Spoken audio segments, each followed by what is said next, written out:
సంబంధం లేనంతో నీ ఇందాకొచ్చుడే గొప్ప. ఏ సంబంధం లేను నేను ఎట్లా ప్రేమిస్తా? నువ్వేమైనా నా తాత సుట్టానివా? కోప్పడినట్టు కొన్ని మాటలు చెప్తా, వింటావా?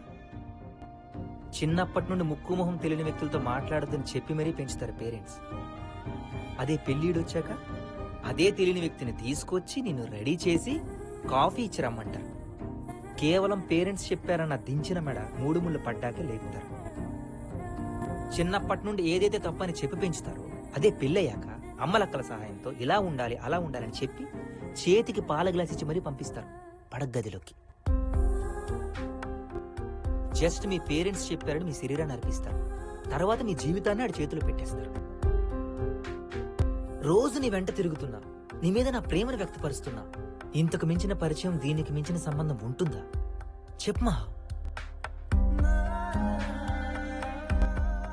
ఇదేమన్నా ఒకరు చెప్తే గదిలోకి వెళ్ళడానికి, ఇద్దరు మనస్తత్వాల కలయిక. ఇలా పెళ్లిళ్ళు చేసుకుని కొట్టుకు చేస్తున్నారు కోర్టు ముందు విడిపోవడానికి. పరిచయం లేనోడు వెనక కట్నం పట్టుకుని తిరగడం ఎందుకు? ప్రేమించినోడితో పంచుకోండి జీవితం. కనీసం 25 ఏళ్ళైనా సుఖంగా ఉంటారు.